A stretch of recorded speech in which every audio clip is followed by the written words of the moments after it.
Saya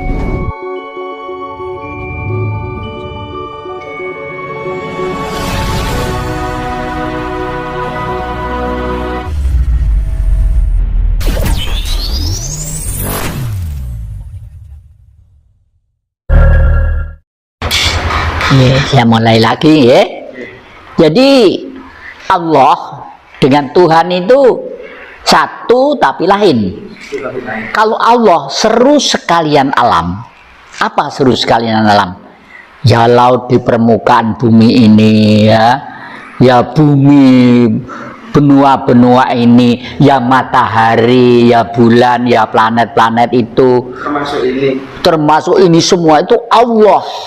Tapi kalau Tuhan sinarnya, orang Islam menyebut Nur Muhammad, orang Nasrani menyebut Kristus, orang Jawa menyebut guru sejati. Lah makanya berdepokan saya itu tidak ada guru manusia ya. Kalau manusia masih seperti kakek ini, apa orang bersih? Bagaimana bersih? Makan sate, makan gulai, makan sembarang kaler ya.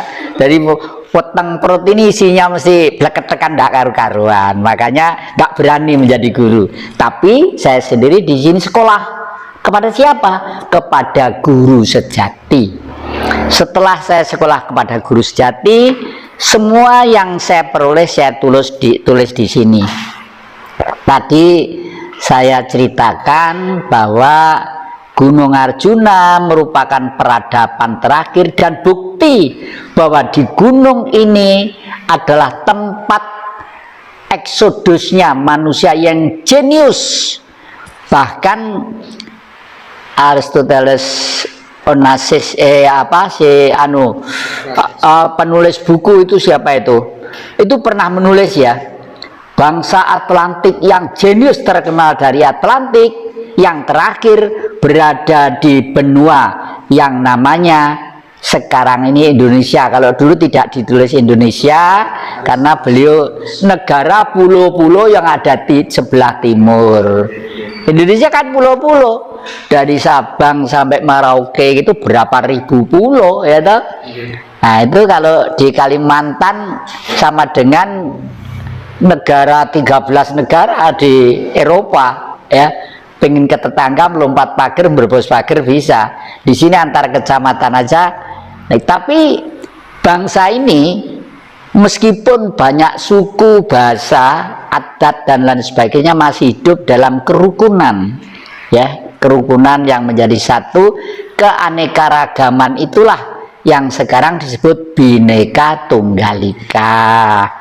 Makanya sebelum Mojopahit dulu itu terbentuk dan pemerintahnya berkuasa selama kurang lebih 341 tahun, itu satria-satria dulu itu digembleng di sini, digembleng di daerah Singosari, lalu sekolahnya di Blitar yang namanya Candi Penataran atau Candi Palah.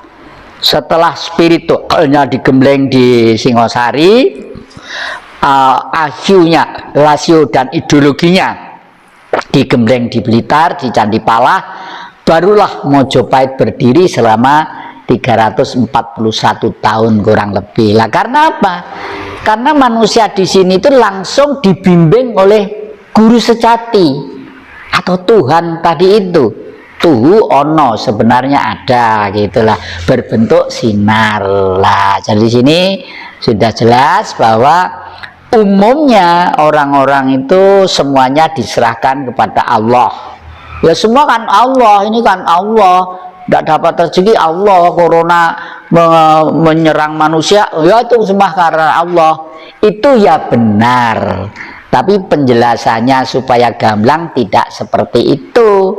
Saya begitu ada corona nggak kaget lagi, susah ya tidak, aneh ya tidak, karena di dalam buku sebelum ini sudah saya tulis manusia di seluruh bumi nanti itu hanya akan disisakan selama sebanyak kurang lebih 28,3%. Itu apa nggak ada hubungannya dengan Grand Design yang dibangun oleh Freemasonry kira-kira?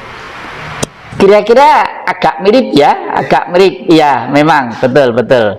Nah, ngitungnya sebenarnya gampang aja. Ngitung pertama itu secara rasional. Loh, pada waktu manusia terbentuk, kalau saya istilahnya terbentuk, bukan dicipta ya. Karena apa kok terbentuk? Karena manusia itu kehendak beliau Sang Maha sendiri. Semula itu kan ada angkasa saja ya. Kalau di dalam Hindu, pinjam istilah orang Hindu disebut Siwa.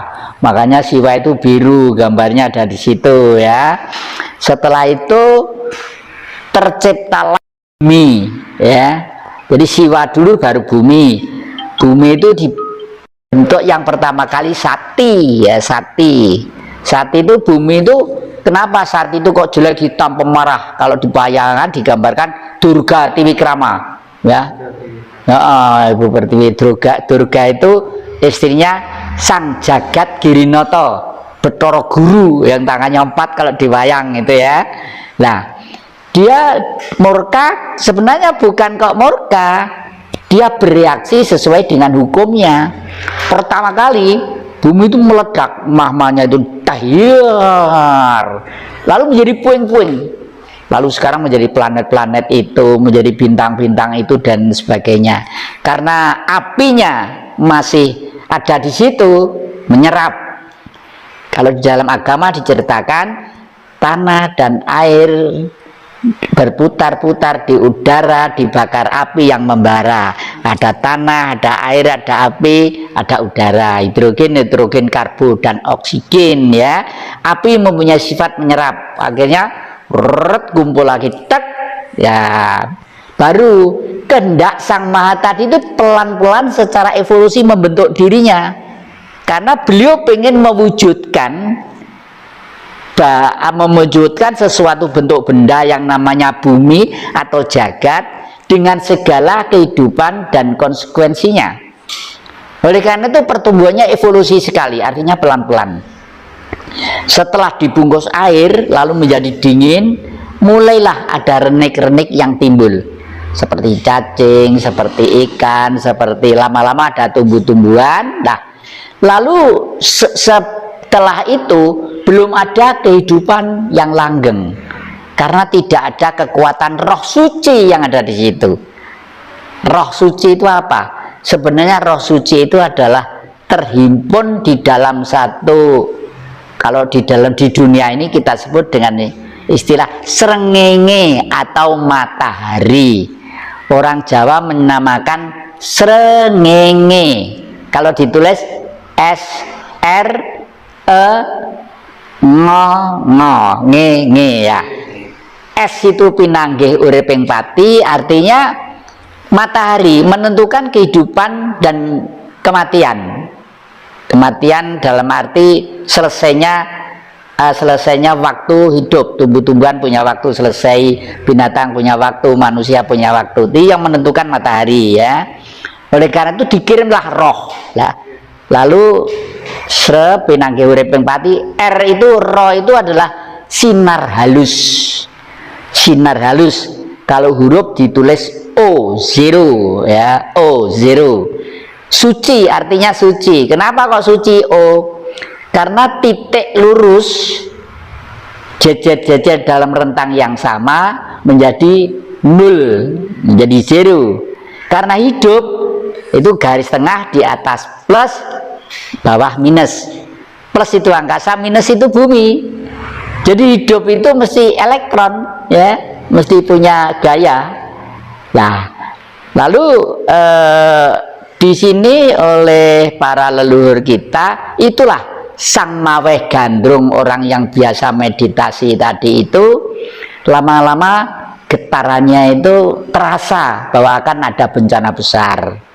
Ilmunya juga gampang, saya disebarkan adik-adik, tidak apa, ilmu itu tidak ada yang rahasia.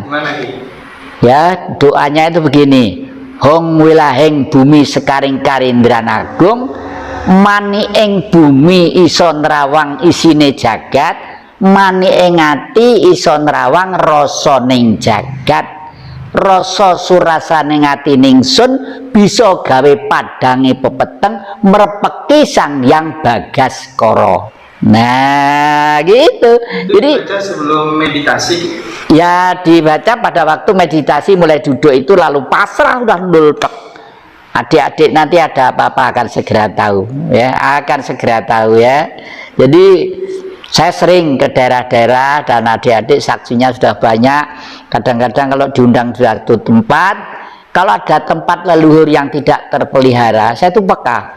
Saya lalu diam tek gitu, lalu loh Mas, mohon maaf ya ibu-ibu atau mas-mas, saya dari duduk saya itu misalnya ini sebelah setenggara ke sana kira-kira berapa meter ini? Oh sekian puluh meter.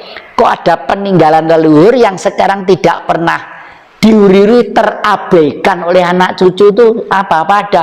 Oh nggih Mbah, itu dulu sekarang ada pohonnya besar atau ada patungnya atau ada batunya atau ada sumbernya. Biasanya begitu. Nah itu karena ilmu itu tadi itu ya. Karena mantra tadi itu pas proses meditasi selalu digaungkan di dalam gimana ya? Jadi meditasi itu ada dua, meditasi aktif ya proaktif dan meditasi nul total. Kalau nul total itu pasrah. Biasanya saya kalau mau tidur itu sejak muda saya selalu pasrah. Artinya ya Allah seluruh sekalian alam, hamba terima kasih atas kebahagiaan, atas rezeki kepada saya, anak keluarga saya, anak cucu saya, dan saudara-saudara saya. Hamba mohon maaf sebesar-besarnya atas kekilafan yang sengaja atau tidak. Malam ini hamba menyerahkan diri terhadapmu. Semoga kembali menjadi sebagaimana hukum yang kau kehendaki. Itik ya sudah gitu, itu dikarang sendiri bisa. Jadi bahasa kita lah. Gitu ya, gitulah. Ini leluhur kita itu selalu seperti itu. Nah, ternyata leluhur kita itu memang manusia-manusia yang jenius, terjenius seluruh dunia. Tadi saya katakan, misalnya begini, orang Barat bisa terbang ke angkasa itu dengan baling-baling, karena orang Barat sekitar 1930 ya pesawat terbang ya. Baling-baling itu begini, artinya apa? Orang Barat otaknya cerdas, bahwa udara itu padat. Padat itu kalau diiris begini dalam bentuk yang silang, itu akhirnya baling-baling itu akan geret benda ya, akan geret pesawat itu. Tapi kakeknya adik-adik ini abad ke-8, ke-7, ke-9 orang Blitar di Rambut Monte sana, namanya Mpu Barada, itu sudah terbang tanpa baling-baling. Coba terbang tanpa baling-baling loh, asli itu, asli. Kalau didongeng oleh orang Barat, di enggokne supaya anak cucu senang, Mpu Barada itu sakti dulu membuat kali itu pakai kendi ya, lalu terbang lalu ini membuat menjadi kali berantas ya. Gak ono elek lah, tapi tidak seperti itu ya. Tidak hanya seperti itu ya, lah ketoprak ya, ketoprak atau lodruk gitu loh, enggak. Makanya saya di sini tuh mengulangi kembali apa yang dilakukan beliau. Beliau ada di Rambut Monte Wlingi, Kecamatan Wlingi, Kabupaten Blitar. Sampai sekarang itu kira-kira kedungnya itu garis tengahnya hanya 5 meter bulat begitu. Di situ ada pohon asem yang tidak bisa besar selamanya, kecentet, karena disabda oleh beliau. Disabda apa? Dikutuk. Loh, beliau katanya orang suci mengutuk manusia itu.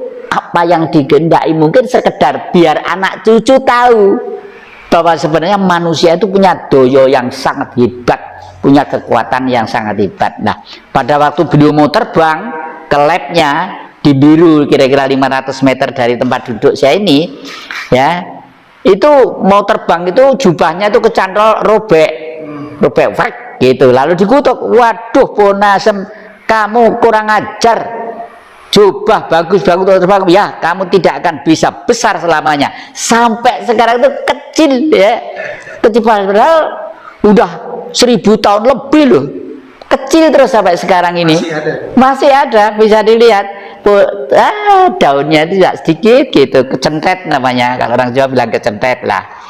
Lalu di sini dikatakan biru kolamnya itu karena tempat untuk memasak yang namanya uranium platinium.